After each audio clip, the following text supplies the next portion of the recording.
Post in veselje.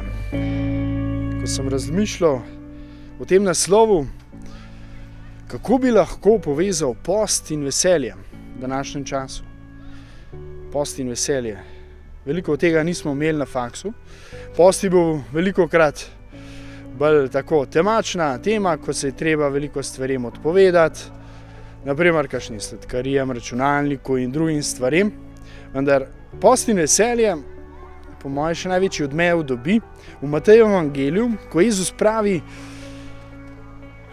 ne grdite si svojih obrazov, ne bodite čemerni. To je Matejev evangelij, 6. poglavje, 16. vrstica.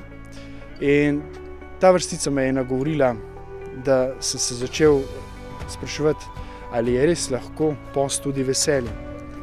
In ko sem šel za prvi petek letos februarja obhajati bolnike, je močno padal sneg pri nas v Ribnici in sem šel po enem klancu navzdol obiskati eno gospo, ki je bila že zelo v letih, in sem suvereno zapeljal po tistem klancu na dvorišče, vendar se nisem spomnil, da je treba tudi nazaj po klancu, navzgor.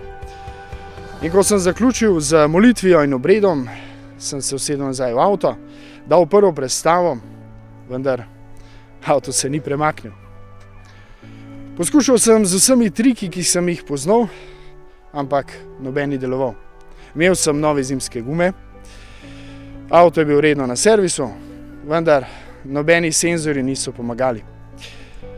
Potem pa po 3-4 poskusih, ko sem videl, da nikamor ne bo šlo, pride en možakar, oblečen v zimsko opremo, in mi pravi: jaz bom potiskal, vi pa držite gas. In res, jaz sem ga ubogal, sem pritisnil gas in res me je rešil iz tiste zagate. In sem se vrnil nazaj na glavno pot.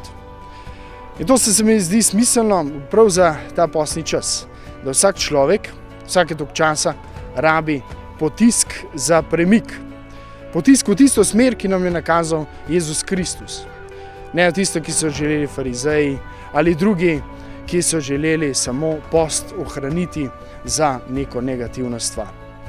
Zato vas vsi, brate in sestre, vabim, da bi vse te potiske, vse te premike vzeli z veselim srcem. In to pokazali tudi navzven, ne samo navznoter, da bojo videli, da smo kristjani lahko tudi veseli ljudje in da lahko pričujemo za Jezusa. Zato vas vabim, da delite Jezusa, delite ga z nasmehom.